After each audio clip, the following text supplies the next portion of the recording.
மொழியை கடக்கும் பெரும் புகழான் வஞ்சமுக்குறும்பாம் குழியை கடக்கும் நம் கூறத்தாழ்வான் சரண்கூடிய பின் பழியை கடக்கும் இராமானுஷர் புகழ்பாடி எல்லா வழியை கடத்தல் எனக்கினியாதும் வருத்தமன்றே. ஸ்ரீவத்சான்வய சம்பூதம் ராமானுஜ குரோச்சிதம் வாதிவீக வம்சஸ்தம் வெங்கடகிருஷ்ண குரும் பஜே. ஸ்ரீபதியான சர்வேஸ்வரன் ஸ்ரீமன் நாராயணனை மூல தேவதையாக கொண்ட சம்பிரதாயம் நம் ஸ்ரீ வைஷ்ணவ சம்பிரதாயம். அதிலே இதிகாச புராணங்களுக்கு ஒரு தனிமையான ஒரு இடம் ஒன்று உண்டு. வேதார்த்தங்கள் அறுதியிடப்படுவது ஸ்மிருதி இதிகாச புராணங்களினாலே என்று ஸ்ரீவச்சன பூஷண சூத்திரம். இதுல இதிகாச சிரேஷ்டமான ராமாயணத்துல எல்லாரும் கத்துக்கிறபடியான விஷயம் இருக்கு. எந்த வயதினரும் கத்துக்கிறதுக்கு ஒரு அப்பா எப்படி இருக்கணும், பிள்ளை எப்படி இருக்கணும், குரு எப்படி இருக்கணும், சிஷ்யம் எப்படி இருக்கணும், நண்பன் எப்படி இருக்கணும், விரோதி எப்படி இருக்கணும், எல்லாவற்றையுமே நாம் ராமாயணமிடமிருந்து கற்றுக்கொள்ளலாம். கற்பார் ராமபிரானையெல்லாம் மற்றும் கற்பரோ. ஒருவன் ஒரு விஷயத்தை கற்கணும்னா அதை ராமபிரானிடத்திலிருந்து இல்லாமல் வேறு யாரிடமிருந்து கற்க முடியும்னு ஆழ்வார் கேட்கிறார். அதனாலேயே என்னவோ ஸ்ரீ வைஷ்ணவ ஆச்சாரியர்களுக்கு ஸ்ரீமத் ராமாயணத்தின் மேல ஒரு மிகப்பெரிய பிராவண்யம் உண்டு. அதுக்கு நம் கூறத்தாழ்வானும் ஒரு விதிவிலக்கல்ல. ஸ்ரீவத்சசிக்ன விஸ்ரேபியோ நமவுக்தி மதீமஹே யதுக்தய ஸ்திரயீ கண்டே யாந்தி மங்கள சூத்திரதாம். அவர் அருளி செய்த கிரந்தங்கள், அதாவது இந்த பஞ்சஸ்தவங்களுமே திரையினா வேதம், வேதமாதாவனுடைய கழுத்துல இருக்கக்கூடிய திருமங்கல்ய சூத்திரம் போலே அவ்வளவு முக்கியமாம் வேதங்களுக்கு. நம்ம பார்த்தோம் இல்லையோ, வஞ்ச முக்குறும்பாம் குழியை கடக்கும். முக்குறும்புங்கிறது வித்யா கர்வம், குலகர்வம், தனகர்வம், செல்வத்தோட இருக்கக்கூடிய கர்வம். மெத்த படித்தவர் கூறத்தாழ்வான், நல்ல செல்வம் இருந்தது, நல்ல குலத்துல தோன்றினவர். ஆனா இதை எதை நினைச்சோம், அவர் ஒரு நாளும் பெருமைப்பட்டது கிடையாது, அவருக்கு அந்த கர்வம் கிடையாது. எல்லாவற்றையும் தூக்கி எறிந்து உடையவரிடத்திலே சிஷ்யனாக வந்து சேர்ந்தாரோ இல்லையோ அந்த கூறத்தாழ்வான் அவருடைய பஞ்சஸ்தவங்கள்ல அதிமானுஷஸ்தவம்னு ஒரு கிரந்தம் சாதிச்சிருக்கார். அதுல பகவான் பண்ண அதிமானுஷமான செயல்கள், அதாவது மனிதத்தன்மைக்கு அப்பாற்பட்ட செயல்கள், அதெல்லாம் எப்ப பெருமாள் பண்ணினார்? அவர் விபவ நிலையிலே இந்த பூவுலகத்தில் அவதாரம் பண்றச்சே அந்த அவதாரங்கள் எல்லாம் கொண்டாடுறதோடு மட்டும் இல்லாமல் பூர்ண அவதாரங்களான ராமாவதாரம் மற்றும் கிருஷ்ணாவதாரம் இது மேல சில கேள்விகளையும் எழுப்புறார். நம்ம எல்லாருக்கும் மனதில் இருக்கக்கூடிய கேள்விகளை கூறத்தாழ்வான் நமக்கு பிரதிநிதியா இருந்து பெருமாள் கிட்டே கேட்கிறார். அப்ப இதுல இருந்தே தெரிஞ்சுக்கணும் நம்ம சனாதன தர்மம் how open it is for criticism அப்படிங்கறத நம்ம தெரிஞ்சுக்கணும். ஒரு ஆச்சாரியர் பெருமாளை நேரா பார்த்து கேள்வி கேட்கிறார், நீர் ஏன் இப்படி பண்ணீர் அப்படின்னு. 7 கேள்விகள் கேட்டிருக்காரு. ராமாவதாரத்துக்கு மட்டுமே 7 கேள்வி கேட்டிருக்கார். அல்பஷ்ட காலம் குறைச்சலா இருக்கு. அடி யதா சமயம் ஒரு சில கேள்விகளை அனுபவிப்போம். 18வது ஸ்லோகத்துல பிருச்சாமி கிஞ்சன யதாகில ராகவத்வே மாயா மிருகஸ்ய வசகஹ நச தத்வமௌக்த்யாத் சீதா வியோக விவசஹ நச தத்கதிஞஹ பிராதம்ஸ்ததா பரகதிம் ஹி கதம் ககாய அப்படின்னு சாதிக்கிறார். பிருச்சாமி கிஞ்சன, பெருமாளே உம்மிடத்துல நான் சில கேள்விகளை கேட்க போறேன். பெருமாள் கேட்டாரா, எந்த அவதாரத்துல கேட்க போறீர்? ஏன்னா அதிகாரத்துல அவதாரத்தை பத்தி தான் கொண்டாடிட்டே வர. எந்த அவதாரத்துல இருந்து கேட்க போறீர்? ராகவத்வே, நீர் ராகவனா பிறந்தீரோ இல்லையோ? பெருமாள் பெருமூச்சு விட்டாராம், அப்பா ராமாவதாரத்துல இருந்தா கேள்வி கேட்க போறேன், நான் தர்மாத்மாவதாரம் இருந்திருக்கேன், நீ கிருஷ்ணாவதாரம் சொன்னா நான் மாட்டிருப்பேன் அப்படின்னு பெருமாள் சொல்றார். கூறத்தாழ்வான் சரி, அவர் கொஞ்சம் ஒரு பீட்டிக்க போடுறார் ராமாயணத்துக்கு. மாயா மிருகஸ்ய வசகஹ நச தத்வமௌக்த்யாத், மாரீச்சன் மாயமானா வந்தான், மாயமான்னு தெரிஞ்சே பின்னாடி போனேன், பொன்மானாக வந்தான், அப்புறம் அவன் உங்குரல்லையே லக்ஷ்மணா சீதான்னு கத்த, சீதை லக்ஷ்மணனை சுடு சொல் பேசி லக்ஷ்மணனும் பின்னாடி வர, அந்த சமயமா பார்த்து ராவணன் வந்தான், சீதையை கடத்தின்னு போயாச்சு. சீதா வியோக விவசஹ நச தத்கதிஞஹ, ஒரு கதியும் இல்லாமல் திக்கு திணறி போய் அழுதுட்டு இருந்தியே அப்படின்னா பெருமாள் சொன்னாராம், ஆமாமா நான் எவ்வளவு தான் நடிச்சேன், ஆத்மான மானுஷம் மண்ணியன்னு பிறந்துட்டு சீதையை பிரிஞ்சு எவ்வளவு அழகா நடிச்சேன் நானு அப்படின்னாராம். கூறத்தாழ்வான், ஆமாமா உண்மை மாதிரி சீதையோட விசேஷத்துல சீதையை பிரிஞ்சு யாராலையும் அழுதிருக்க முடியாது, அதெல்லாம் சத்தியம் அப்படின்னாராம். அதுக்கு பெருமாள் சரி இதுல என்ன உனக்கு கேள்வி அப்படின்னாராம். சீதையை தேடின்னு வந்த, மானே கண்டாயோ, மலையே கண்டாயோ, மடுவே கண்டாயோ, கன்னிகார புஷ்பமே சீதையை பாத்தியா, கோதாவரி தாயே சீதையை பாத்தியா, பாக்குறவாட்டெல்லாம் கேட்டுட்டே வந்த. அப்படி வரும்போது ஜட்டாயுவை கண்டாய், ராவணனுடைய சந்திரஹாசங்கிற வாளால் சிறகறுக்கப்பட்டு உயிருக்கு போராடிட்டு இருந்தார். ராமசுவாரம், ஆமாமா அவர் எனக்கு பிதாஸ்தானத்துல இருந்தவர், தசரதனுடைய உயிர் நண்பர் அவர் அந்த நிலைமையில பார்க்க ரொம்ப கஷ்டமா இருந்தது அப்படின்னாராம். சரி இதுலதான் அடியனுடைய கேள்வியே. அப்போ அந்த ஜட்டாயு ராவணன் தான் கூட்டிட்டு போயேன், எல்லாம் சொல்லியாச்சு. அப்புறம் நீர் ஒரு வார்த்தை சொன்னீர், யாகத்தில் யஜ்ஞசீலானா ஆஹிதக்னேஷ யாகதி அபரா வர்ஜிதாயாச்ச யாச்ச பூமி பிரதாயகாக மயாத்வம் சமனுஜ்ஞாதா கச்சலோகான் அனுத்தமான்.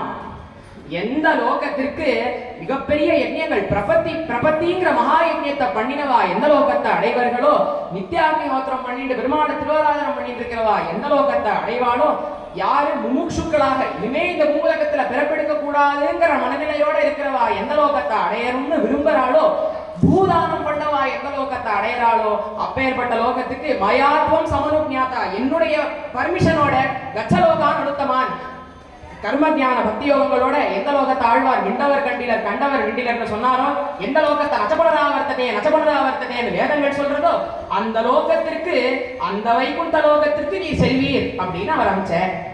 எல்லாம் சரி, எப்படி இதை பண்ணீர்? இதுக்கு ரெண்டு கேட்டகரி. ஒண்ணு, ஜட்டாயுக்கு அதுக்கான தகுதியே கிடையாது. ஒண்ணு, அவர் கர்ம ஞான பக்தி யோகம் ஃபாலோ பண்ணவர் கிடையாது, மோட்சத்துக்கான எந்த ஸ்டெப்புமே அவர் எடுத்தது கிடையாது. ரெண்டாவது, அவர் ஒரு திரியக்கு பக்ஷி. திரியக்குங்கிற ஒரு பக்ஷி வகை அது. அது என்னன்னா பிணம் திண்ணி கழுகு, இறந்து போன மிருகங்களுடைய சடலத்தை சாப்பிடுற ஒரு பக்ஷியுடைய இதுல இருந்து வந்தவர் அவர். அவருக்கு மோட்சம் கொடுத்துக்க முடியாது. மூணாவது, முதல்ல அவர் கர்மஞான பக்தி ஃபாலோ பண்ணல, திரியக்காகவும் இருந்தார். மூணாவது, அவர் பிராமணனால் கொல்லப்பட்டவர்.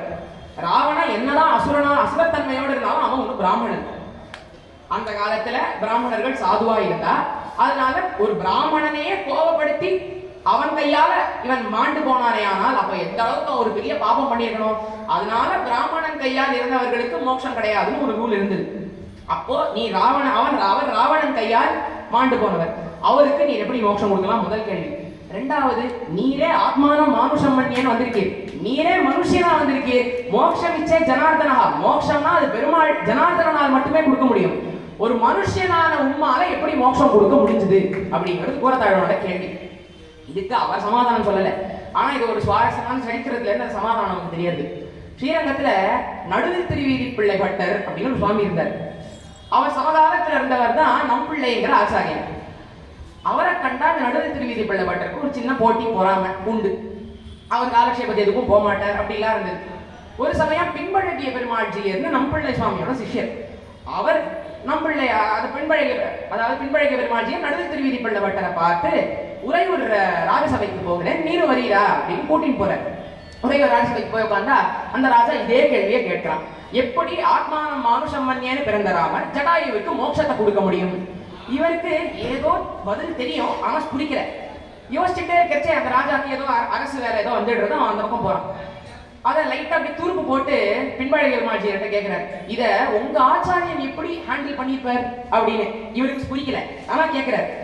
அப்போ அவர் சொல்றார், அவர் என்ன நினைச்சுட்டார், இவர் பெரிய மகான், அவருக்கு தெரியும், ஆனா நம்ம ஆச்சாரியனோட பர்ஸ்பெக்டிவ கேட்கறாரு போல இருக்கு அப்படின்னு. சத்தியான லோகாஞ்சயத்தி போலே அப்படின்னு ஒரு வாக்கியம் தான் சொல்றாரு. அதுலதான் இவருக்கு பிடிக்கிறது. ராமனை யுவராஜாவா பட்டாபிஷேகம் பண்ணலாமா வேண்டாமான்னு தசரதன் மக்களிடத்துல கேட்கறச்சே அவ சொல்றா, சத்தியேன லோகாஞ்சயதி தீனான் தானேன ராகவஹா குருன் சுஷ்ரூஷயா வீரோ தனுஷா யுதி சாத்திரவான். தன்னுடைய எதிரிகளை ராகவன் தன் வில் வலிமையாலே ஜெயிப்பான். குரு சுஷ்ரூஷையா தன்னுடைய ஆச்சாரியன்மார்களை தன்னுடைய கைங்கரியத்தினாலே ஜெயித்து விடுவான். எந்த அளவுக்கு ஒரு மிகப்பெரிய சேஷியோ அந்த அளவுக்கு மிகப்பெரிய கிங்கரன் பெருமாள் பயங்கரமா கைங்கரியம் பண்ணிருக்கார் ஆச்சாரியர்களுக்கு. அதை நம்ம ராமாயணத்துல பார்க்கலாம். குருக்களை தன்னுடைய சுஷ்ரூஷையாலே ஜெயித்து விடுவான். தீனர்களை தான் செய்யக்கூடிய தானங்களினாலே ஜெயித்து விடுவான். ஆனால் எல்லா லோகத்தையும் 774 லோகம், தேவலோகம், மோட்ச வைகுண்டம் வரைக்கும் சேர்த்து தன் சத்தியத்தினாலே ஜெயிப்பான். தான் பேசுற சத்தியத்தினாலேயே அவன் அந்த வைகுண்டத்துக்கும் அவனுக்கு அந்த ஆக்சஸ் இருக்கு. அதனால ஜடாயுவிற்கு மோட்சத்தை அளித்தான் அப்படிங்கிறது இந்த கேள்விக்கான சமாதானம். ரெண்டாவது கேள்வி, ராமர் சீதையை எப்படி தேடிண்டே ஒரு ஜடாயுவை பார்த்தாச்சு, வந்து கபந்தனை பார்த்தாச்சு. கபந்தன் சுக்ரீவன் இடத்துல போகணும்னு சொல்லியாச்சு. அங்க போனாதான் தெரியும் வாலி சுக்ரீவன் 2 பேர் இருக்கா. இப்போ நம்ம ஒருத்தனை எதிர்த்து போராட போறோம்னா அவனை விட பலசாலி கிட்ட தான் நம்ம போய் சத்தியம் வச்சுக்கணும். வாலி ராவணனை அங்கதற்கு 10 தலை கிலுகிலுப்பா கட்டி விட்டவன், பயங்கர பலசாலி வாலி. ஆனா சுக்ரீவன் வாலிக்கு முன்னாடி புழு அளவு கூட வரமாட்டான். ஏன்னா இப்போ வாலி சுக்ரீவன் அடி வாங்கச்சேவே முதல் சண்டை போடுறச்சேவே ராமர் நீங்க யாரும் அடையாளம் தெரியலன்னு சொல்லிடுறாரு. ஆனா நமக்கு தெரியும், ஒரு சின்ன குழந்தைய கேட்டா கூட தெரியும் அடிக்கிறவன் வாலி அடி வாங்குறவன் சுக்ரீவன்கிறது நமக்கே தெரியும். அதனால சுக்ரீவன் ஒரு புழு கூட வரமாட்டான் வாலி முன்னாடி. ஆனா வாலியை விட்டுட்டு சுக்ரீவன் கிட்ட சத்தியம் வச்சிருந்தார் ராமர். எதனால? இதுக்கு 2 காரணம். முதல்ல ராமன் சுவாமி தேசிகன் எடுக்கிறார், அசகாய சூர அனபாய சாகசன் மகாவீர வைபவத்தில் சொல்றார். அவன் அசகாய சூரன், அவருக்கு யாரும் சகாயம் பண்ணணுங்கிற அவசியமே கிடையாது. சுக்ரீவன் எதுக்கு சுக்ரீவனோட சேர்ந்துட்டார்? சுக்ரீவன் ஒரு தர்மாத்மா. இப்போ சுக்ரீவனோட சேர்ந்துட்டா இப்ப லோகத்தை என்ன வந்துடும்? சுக்ரீவனோட ராமன் சேர்ந்துட்டார், பாத்தியா சுக்ரீவன் என்னமா உதவி பண்ணான், அவன் சைன்யமும் இல்லாம ராமனால ஜெயித்திருக்க முடியுமா அப்படின்னு லோகத்துக்குள்ள ஒரு பேச்சு. சரி, ஒரு தர்மாத்மாவா இருக்கான், அவனுக்கு ஒரு பெருமை வந்துட்டு போறதே அப்படிங்கிறதுக்காக ராமர் சுக்ரீவனோட வச்சிருந்தாருன்னு ஒண்ணு. ரெண்டாவது, இது காஞ்சி பிரதிவாதி வேங்கடம் சுவாமி தான் பூர்வ ராமாயண புஸ்தகத்துல எழுதியிருக்காரு. என்னன்னா, வாலி ராமரிடம் பார்த்து கேட்கிறான், இதே கேள்வியை தான் கேட்டான், நான் தான் ராவணனோட பலசாலி, நீ என்ன விட்டு சுக்ரீவனிடம் என் பெருமை நீ ஏன்டா தானே வந்திருக்கணும் அப்படின்னா. அப்புறம் வாலி சொல்லிடுறான், ஆனா நீ பண்ணது சாமர்த்தியமான முடிவு ராமா, ஏன்னா நீ என்கிட்ட வந்து சேர்ந்தாலும் யுத்தம் நான் எடுத்தனா ராவணா அவன் பக்கம் சண்டை போடுறதுக்கு என்ன கூடுவான். இப்போ நீ அதனால சாமர்த்தியமா, இப்ப ராமன் எந்த அளவுக்கு வித்வானோ அந்த அளவுக்கு சாமர்த்தியத்தை உடையவன். அதனால சுக்ரீவனோட சத்தியம் வச்சுட்டான், முதற்கண் வாலியை தீர்த்து கட்டினான். அதனால அந்த யுத்தத்துல அவனுக்கு ஒரு பெரிய அட்வான்டேஜ் ஆயிடுச்சு. அதனால சுக்ரீவனிடத்துல சத்தியமா செய்தான். மூணாவது கேள்வி, அபின்னதேன ஜிகதேன ச ராட்சசேந்திரஹ நைவாஸ்ய ஜக்னித யதாச பலாபலத்வம் நிஸ்சம்சய பிரபதிதஸ்ய பதேப்யசிஞ்ச தஸ்யானுஜம் கதமிதம் ஹி விபீஷணஸ்ச. 25வது ஸ்லோகம் இது. இதுல கூறத்தாழ்வான் என்ன கேள்வி கேட்கிறார், உத்பபாத கதாபாணினி சதுர்பி சகராட்சசைதின்னு 4 ராட்சசர்கள் ஒரு கதையோட விபீஷணன் வரான். இன்னும் சேர்த்து கூட கட்ட ஆரம்பிக்கிற திருப்புலாணி கரையில ராமர் எழுந்தருளி இருக்கிறார். அப்போ விபீஷணன் சரணாகதி பண்றதுக்கு வரான். இப்போ ஒரு பெரிய ரவுண்ட் டேபிள் கான்ஃபரன்ஸ் ஒன்று போட்டு ஒரு சில சாரார அவன் கெட்டவன் சேர்த்துக்க வேணாம்னு சொல்ல, அனுமான் இவன் நல்ல தர்மாத்மா சேர்த்துக்கணும்னு ஹனுமான் சொல்ல, இது ரெண்டுமே கிடையாது. அவன் சரணாகதி பண்ணிட்டான், நான் ஏற்றுப்பேன் ராமச்சரம ஸ்லோகத்தை ராமர் சொல்லி விபீஷணன் சரணாகதி பண்றான். சரணாகதி பண்ண கையோட ராமர் ஒரு வார்த்தை சொல்றார், விபீஷணா இலங்கை உனக்கு தான் அப்படின்னு இந்த இடத்திலேயே லங்காராஜனுக்கு விபீஷனுக்கு பட்டாபிஷேகம் பண்ணி வச்சுட்டார். கூறத்தாழ்வான் என்ன கேட்கிற, நைவாசிய ஜக்னித யதாச பலாபலத்வம். ஆமா, நீ சேர்த்துவே கட்டல. அவனுடைய பலம் என்ன, அவன் ஸ்ட்ரென்த் என்ன, வீக்னஸ் என்ன, அவன் என்ன படை வச்சிருக்கான், லங்கை எப்படி இருக்கும், அதோடைய சுற்றமைப்பு எப்படி, இந்த மாதிரி எந்த டேட்டாவுமே உங்ககிட்ட டேட்டா இன்சபிஷியன்ட். அப்படி இருக்கச்சே அவன் வந்துட்டானோட உடனே எதற்காக ராஜபட்டாபிஷேகம் பண்ணி வைத்த அப்படின்னு கூறத்தாழ்வான் கேள்வி. இதுக்கு ஒரு ஹாஸ்யமான பதில் ஒன்று உண்டு. ராமன் சரணாகதி பண்ணத விபீஷண சரணாகதியை ஏற்றினதோடு மட்டும் இல்லாமல் அவனை தன்னுடைய தம்பியா ஏற்றுகிறார். முகனோடு மைவரானோம் பின்பு குன்று சூழ்வான் மகனோடு மதுவரானோம் அகனமற்காதல் ஐய மின்னோடும் எழுவரானோம் புதல்வரால் பொலிந்தான் முந்தைன்னு ராமன் கம்பர் எடுக்கிறார். அப்போ விபீஷணனை தம்பியா ஏத்துட்டார். ஆனா ராமருக்கு வந்த ஒரு விஷயம் ஒன்று உண்டா, யார தம்பின்னு சொன்னாலும் அவன் ராஜ்யம் வேணான்றுவான். பக்கத்து ராமன் தம்பி லக்ஷ்மணன், இல்ல எனக்கு ராஜ்யம் வேண்டாம் உன்னோட தான் வருவேன் சண்டை போட்டுட்டு வந்துட்டான் அயோத்தியில இருந்து. பரதனா சரி பரவாயில்ல, இவன் சேஷன் வந்துட்டான், அவன் பரதந்திரன் அங்கேயே இருக்கான். ஆனா பாதுகை ராஜ்யம் பண்ண வச்சுட்டு இவன் பேருக்கு நந்தி கிராமத்துல உட்காந்துருக்கான், இவனும் அரசாடல. சத்ருகன் கேட்கவே வேண்டாம், பரதனுக்கு கைங்கரியம் பண்ணிட்டு அவன் நந்தி கிராமத்துல தான் இருக்கான். சரி, குகன் சிங்கி வேற புறத்துல இருக்கு, அவனை விட்டுடுவான். சுக்ரீவன் வாரி வளத்துக்கு அப்புறம் உட்காந்து 1 மணி நேரம் புலம்புறான் ராமர் கிட்ட, இப்படிப்பட்ட ராஜ்யம் எனக்கு வேணுமா, என் அண்ணனை நானே வதம் பண்ணிட்டேனே, அந்த மாதிரி எல்லாம் பயங்கரமா புலம்புறான் ராமர் கிட்ட. சரி, ஒருவேளை தம்பி நேற்றதுக்கு அப்புறம் விபீஷணன் ராமா லங்கை எனக்கு வேண்டாம், அதையும் நீயே வச்சுக்கோ அப்படின்னு கொடுத்தா, இருக்கிற அயோத்தியை பார்க்கவே நாடு இல்ல, லங்கையை வேற யார் பார்க்கறது, விபீஷணா நீயே ராஜாவா இரு அப்படின்னு இந்த இடத்துல பட்டாபிஷேகத்தை பண்ணி வைத்து விட்டார். சோ அதை பின்னாடி விபீஷணன் இவர்கிட்ட ராஜ்யத்தை கொடுக்க முடியாதுங்கிறதுக்காக. கடைசியா ஒரே ஒரு கேள்வி, ராவணனை ராமர் நிராயுத பாணி ஆக்கிட்டார். அவரோட மொத்த சேனையையும் ராமர் முடித்து தீட்டி விட்டார். அதுக்கு கம்பராமாயணத்துல அழகான ஒரு கணக்கு வேற சொல்றார். இவ்வளவு படை வீரர்களை வதம் பண்ணினா ஒரு கபந்தம் ஒண்ணு எழுந்தாடும் சொல்றார். அதாவது ஒரு மிருக சரீரம் வந்து எழுந்து நின்று கீழே போகும். அப்படி ஒரு சில கபந்தங்கள் வந்ததுன்னா ராமனுடைய கோதண்டத்துல இருக்கிற மணி அடிக்குமா. இவ்வளோ பேரை வதம் பண்ணினா ஒரு தடவை மணி அடிக்கும். ஆனா அந்த மணி 7.5 நாழிகை விடாம அடிச்சுட்டே இருந்தது. அப்படின்னா ராமர் எவ்வளவு வேகமா எல்லாரையும் முடிச்சிருப்பாருங்கிறத நம்ம பார்க்கணும். அவ்வளவு பேரையும் முடிச்சு ராவணனை நிராயுத பாணி ஆக்கியாச்சு. அதுக்கப்புறமும் ராவணன் நிக்கிறான். ஆனாலும் ராமர் என்ன சொன்னார், இன்று போய் நாளை வான்னு சொன்னார். எதற்காக நீர் அப்படி சொன்னீர் அப்படின்னா இதுக்கு ஒரு ஆப்வியஸான ஆன்சர் ஒன்று இருக்கு. அப்பயாவது அவன் திரும்பி வந்து சரணாகதி பண்ணுவானாங்கிறதுக்காக ராமர் பார்த்தாராம். இதுக்கு அபூர்வ ராமாயணத்துல இன்னொரு சுவாரஸ்யமான சரித்திரம். ராவணன் போயாச்சு. விபீஷணனை பார்த்து சொல்றாரு, விபீஷணா உங்க அண்ணாக்கு நீ வந்து அந்திம சம்ஸ்காரத்தை பண்ணணும்.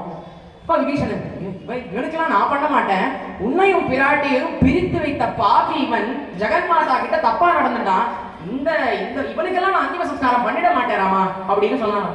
ராமருக்கு சட்டுன்னு கோவம் வந்துட்டான். விபீஷணா, அவன் பண்ற கர்மாக்கள் அத்தனையும் ஆத்மா சரீரத்தில் இருக்கிற வரைக்கும் தான். நான் கடைசி வரைக்கும் நான் ராவணனோட உயிரை எடுக்கணும் முயற்சியே பண்ணல. அவனுக்கு நான் நல்லது தான் பண்ண ட்ரை பண்ணேன். ஆனா அவன் அந்த ஆத்மா எதை எடுத்துக்கிறதுக்கு தயாரா இல்ல.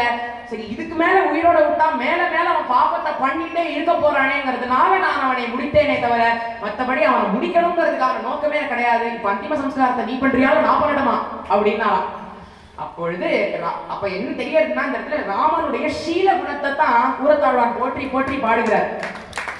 வரதராஜ பஞ்சாசத்துல சுவாமி தேசிகன் சாதிக்கிறார், ராமா, என்னதான் நீ சௌசீல்யம்ங்கிற அந்த ஒரு போர்வையை போட்டு உன்னுடைய பரத்வத்தை நீ மறைக்க முயற்சி பண்ணாலும் உன்னால அதை மறைக்க முடியறது இல்லை. உன் பக்கத்திலே இருக்கிற அடியார்களுக்கு அது தெரிந்து விடுகிறது. உன்னுடைய பரத்துவம் தெளிவா தெரிஞ்சிடுறது. இது எப்படி தெரியுமா இருக்கு? ஒரு சூரியனை மழை மேகங்கள் மறைக்க முயற்சி பண்ணா எப்படி அந்த கதிர்கள் பீரிட்டு கொண்டு தெரியுமோ அந்த மாதிரி சௌசீல்யங்கிற மேகங்களுக்கு நடுவில் ராமதிவாகரனுடைய பரத்வமும் அங்கங்க தெரிந்து விடுகிறது அப்படின்னு சுவாமி தேசிகன் சாதிக்கிறார். அப்ப இதெல்லாம் என்ன தெரிகிறதுனா, அதிமானுஷமானவன் ராமன். ஆனா சீல குணம்னாலே ராமன் தான். ஏன்னா வால்மீகி முதல்ல என்ன கேட்கிறார், கோன்வஸ்மின் சாம்பிரதம் லோகே குணவான். குணவான்னா சீலகுணம். எவனுக்கு சீலகுணம் இருக்குங்கிறது தான் முதல்ல வால்மீகி கேட்டார். இப்போ அப்பேற்பட்ட சீலவானான ராமனுடைய திருவடிகளுக்கும் ஜெகன்மாதாவான சீதையின் திருவடிகளுக்கும் பல்லாண்டு பாடி, கூரத்தாழ்வார் திருவடிகளுக்கும் பல்லாண்டு பாடி, என்னை புவியில் ஒரு பொருளாக்கிய அடியன் ஆச்சாரியனுக்கும் இந்த வாய்ப்பை அடியனுக்கு அளித்த டாக்டர் வெங்கடேஷ் சுவாமி அவர்களுக்கும் அடியனுடைய கிருத்தஜதைகளை தெரிவித்துக் கொண்டு அமைகிறேன். மங்களம் கோசலேந்திராய அமனிய குணாத்மனே சக்கரவர்த்தி தனுஜாய சார்வபூமாய மங்களம்.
சக்கரத்தால் எரிந்து உணர்ந்து கொண்ட ஏடிமால் செய்த கோயில் திரு ராமேஸ்வரத்தை நாடிவாள் நெஞ்சமே நீ நன்னதியாகும் ஒன்றே.